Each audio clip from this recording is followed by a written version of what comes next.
مل کے بلند آواز سے صلوات پڑھ لیجیے۔ عزیزان گرامی، میں بڑی معذرت کے ساتھ چند باتیں آپ حضرات کی گوش گزار کرنا چاہتا ہوں۔ میں کوئی خطیب نہیں، کوئی مقرر نہیں ہوں، کوئی ذاکر نہیں ہوں، ایک طالب علم ہوں۔ طالب علم کے حوالے سے جو خداوند متعال اور محمد و آل محمد علیہ السلام نے میرے کندھوں پہ ذمہ داریاں عائد فرمائی ہیں، ان کو پورا کرنا حتی المقدور دشمن کے مقابلے میں حق محمد و آل محمد کا دفاع کرنا اور ہونے والی سازشوں سے آپ کو آگاہ کرنا، یہ میں سمجھتا ہوں کہ اگرچہ ہر ایک کی ذمہ داری ہے، لیکن مجھ ناچیز کی ذمہ داری اس لیے بہت زیادہ ہے کہ اسلامی نظریاتی کونسل پاکستان، جو پاکستان کا آئینی ادارہ ہے اور پارلیمنٹ اور سینٹ سے اوپر کا ادارہ ہے، اس میں اس وقت پورے پاکستان کے شیعان محمد و آل محمد کی نمائندگی کا بوجھ مجھ ناچیز کے کندھوں پر ہے۔ جہاں قانون بنتے ہیں وہ قانون نافذ ہوتے ہیں، ان قانون کی روشنی میں اگر وہ صحیح بن گئے تو ہم نسلوں کے محافظ بن جاتے ہیں، اور اگر غلط بن گئے، سوئے رہے، دفاع نہ کیا، پرواہ نہ کی، تو قانون تو بن جائے گا لیکن جو ابھی پیدا بھی نہیں ہوئے ان کے قاتل بھی قانون ساز بن جاتے ہیں۔ تو اتنی حساسیت ہے، پاکستان کے 8 کروڑ عوام کی ذمہ داری مجھ ناچیز کے کندھوں پر ہے، اور پھر یہ جو ذاکرین، اللہ ان کو مزید توفیق عطا فرمائے ذکر محمد و آل محمد کی، لیکن ان کے جو تقاضے ہیں ان کو بھی سامنے رکھیں۔ جی میں خود آپ کے سامنے یہاں 2 گھنٹوں سے بیٹھا ہوں، وگرنہ کوئی ذاکر خطیب مولوی بھی آ کے مجلس میں بیٹھتا ہے جی وہ تو توہین سمجھتا ہے۔ میں خود عزاداروں کے جوتے سیدھے کرنے والا ہوں، اس لیے بیٹھتا ہوں کہ میں نے پہلے سنی سنائی چیزیں تھی، وقت نہیں ملتا تھا، جب کبھی موقع ملتا ہے تو آ کے بیٹھتا ہوں، دیکھتا ہوں کہ ہمارا سٹیج بیان کیا کر رہا ہے۔ جی میرے اس بھائی سے اس لیے معذرت چاہتا ہوں کہ جی ہمیں وہ ربائی سنا اور وہ سنا، ربائی سنانا عین عبادت ہے، لیکن اس کے پیچھے جو بینے بج رہی تھیں، اس کے پیچھے جو لمبی لمبی سوریں چل رہی تھیں، اس کے لیے قانون بن چکا ہے اس وقت۔ میں تم کو متوجہ کرنا چاہتا ہوں، سنیوں کے لیے بھی، شیعوں کے لیے بھی، سنیوں کے ان نعت خانوں کے لیے بھی کہ جو گانوں کی طرزوں پہ نعتیں پڑھتے ہیں، اور شیعوں کے ذاکروں خطیبوں کے لیے بھی کہ جو گانوں کی طرزوں پہ اس طرح لمبی لمبی بینے بجا بجا کے وقت ضائع کرتے ہیں آپ کا۔ اس بینوں میں کیا تھا؟ ذکر حسین کے لفظ ہوتے تو 100 دفعہ بیان کیا جاتا، خالی اتنی لمبی آوازیں لگا کے یہ قیمتی وقت جو امام حسین کے ذکر میں بسر ہونا چاہیے تھا وہ شیطانی آوازوں میں ضائع کیا جا رہا ہے۔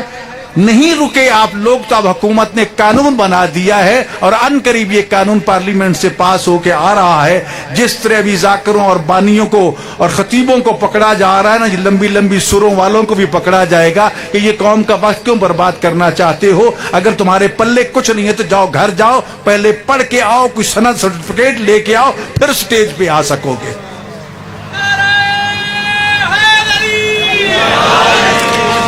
آپ لوگوں کو انصاف کرنا ہے۔ ایک شخص 80 سال علم دین پڑھتا پڑھاتا ہے، اس کی کوئی وقت نہیں ہے، اور 1-2 سوریں سنا دیتا ہے تو وہ سر پہ اٹھا لو جو پچھلے سال کی کسر بھی پوری کرو۔ جی کسی مجبوری کی وجہ سے نہیں آ چکا ہو سکتا۔ تو میرے بھائیو ذرا سوچو، جاگو۔ یہ اس میں بانیاں آج ابھی بتا رہا تھا مجھے ملک انصر کہ میں نے فلاں ذاکر کو جواب دے دیا ہے، اس کو منت کی ہے کہ تو نے آج پڑھنے کے لیے یہاں نہیں آنا۔ اسی ذاکر کو 1 دن پہلے پورا گھنٹہ بٹھا کے میں نے سمجھایا تھا کہ اپنی زبانوں کو کنٹرول کرو۔ جی نہیں باز آیا، اب توہین رسالت کی 3-4 پرچے درج ہو چکے ہیں اور اب چھپتے پھر رہے ہیں۔ کیا فائدہ اس چیز کا؟ کیا تمہارے گھر میں فضائل آل محمد کی کمی ہے؟ کیا تمہارے گھر اجڑے ہوئے ہیں ذکر محمد آل محمد کی نعمت سے؟ کیا ضرورت ہے ادھر ادھر منہ مارنے کی؟ جی علی محمد کے فضائل، مولا علی رسول اللہ کا فرمان ہے کہ یا علی میری امت کی ایک کثیر تعداد اس وجہ سے جہنم میں جائے گی کہ مولوی صاحبان، آسان ترجمہ کر دوں، مولوی صاحبان جو ہیں وہ تیرے فضائل بیان کرنے میں کوتاہی کریں گے۔ فضائل بیان کرو، کم میں ہمارے پاس فضائل، سادہ سروں میں منقبت پڑھو، کسی نے منع کیا آپ کو؟ ضرور شیطانی آوازوں کو دودھ میں پیشاب ڈال کے پینا ضرور، طیب و طاہر ذکر محمد و آل محمد میں گانے والوں کی طرزوں کو ڈال کے درمیان میں قرآن پڑھنا حرام ہے، یہ تو پھر بھی فضائل محمد آل محمد قرآن کے بعد آتے ہیں۔ تو لہٰذا خود بھی سیکھو اور متوجہ ہو جاؤ، جاگو جاگو۔ جی کدھر گئے سب ولایت کے ٹھیکیدار؟ ولایت کا شور مچا، اس وقت کتنا ظلم ہو رہا ہے کسی کو پتا ہے؟ سوئے ہوئے تم اس وقت، سکول کی کتابیں جو آ رہی ہیں نا جی، جو تیار، اس وقت تک 200 کتابیں میں چیک کر چکا ہوں رات دن جاگ کے۔ جنگ بدر میں علی کا نام موجود نہیں ہے، 70 کافر مارے گئے، 35 کو مولا علی نے واصل جہنم کیا، علی کا نام نہیں ہے اس میں۔ جاگ رہے ہو کہ کسی نے ذکر کیا اسٹیج پہ آ کے کسی خطیب نے؟ جی جنگ احد میں ذوالفقار کے نعرہ لگاتے ہو، لا فتح الا علی لا سیف الا ذوالفقار۔ جنگ احد میں علی کے نعرے لگاتے ہو، جو کتابیں آپ کو پڑھانے کے لیے ایک نیا نصاب، متفقہ نصاب، قومی یکساں نصاب جو آپ کو دیا جا رہا ہے نا، اس میں جنگ احد میں علی کا نام نہیں ہے۔ کوئی ہے متوجہ؟ خالی یہاں نعرے لگاؤ، واہ ہم خوش ہو گئے جی، ملک صاحب کی خوشامد کر دو، اور پیسے لو، ذاکر صاحب جیب میں پیسے ڈالے اور وہ گئے، اور بانی صاحبان 2 نعرے لگا کے گئے، واہ جی مجلس کے لیے گئے تھے۔ دشمن اٹیک کر رہے ہیں، تم سوئے ہوئے ہو، بنگ پی کے سوئے ہوئے، نشہ کر کے سوئے ہوئے، کچھ جاگو۔ جنگ خندق کیا ہے؟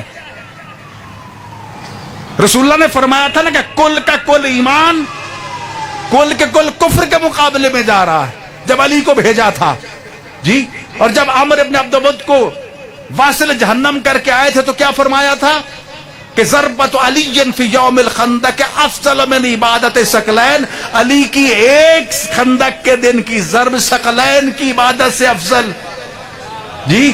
لیکن جو تمہارے بچوں کے لیے جنگ خندق لکھی گئی ہے نا، اس میں نہ علی کا جانا، نہ علی کا آنا، علی کا نام ہی نہیں ہے۔ کیا جی؟ علی کا نام تک نہیں ہے اس کتاب میں۔ اس طرح ذکر آل محمد کو مٹایا جا رہا ہے۔ کہاں ہیں آپ جی؟ 7ویں 8ویں تک کتابیں میں پڑھ چکا ہوں، کہیں بھی امام عاشور کا ذکر نہیں ہے، کسی نے بھی کربلا کا تذکرہ نہیں کیا۔ ذکر حسین کو مٹانے کی زہریلی سازشیں کی جا رہی ہیں۔ آنکھیں کھولو، جاگو جاگو، سمجھ آ گئی؟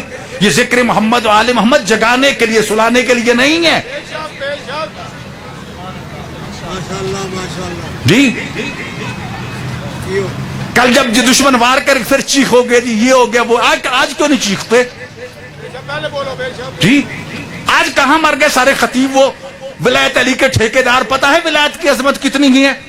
آج ولایت علی کا نام و نشان مٹایا جا رہا ہے اور سب چپ ہیں، کسی کو پتہ ہی نہیں، کسی کو پرواہ نہیں کہ دشمن ہم پہ کتنا بڑا حملہ کر رہا ہے، کر چکا ہے۔ یار جاگو، کہاں سوئے ہوئے ہو؟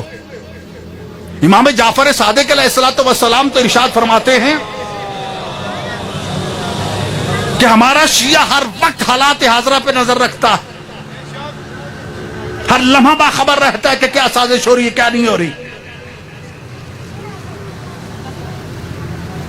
یہ مجلس نہیں ہے۔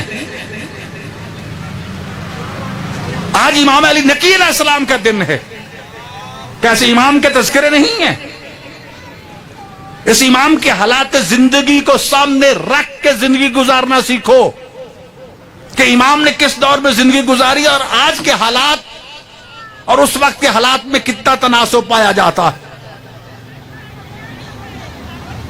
اس نسبت کو جوڑ کے دیکھو کہ امام علی نقی نے کیسے ابھی میرے بھائی کیا نام تھا خطیب صاحب کا؟ نہیں اس پہلے رضوی صاحب، عباس رضوی، انہوں نے روایت پڑھی، میں نے ان کی تصحیح کی کہ امام علی نقی علیہ الصلوۃ والسلام 6 سال 5 ماہ کی عمر میں یتیم ہوئے تھے. انہوں نے 8 سال پڑھا نا، 6 سال 5 ماہ، خود سوچ لو. وہ امام یہ ارشاد فرماتے ہیں کہ یہ دنیا بازار ہے. امام علی نقی علیہ السلام فرماتے الدنیا سوقن، یہ بازار ہے، بازار.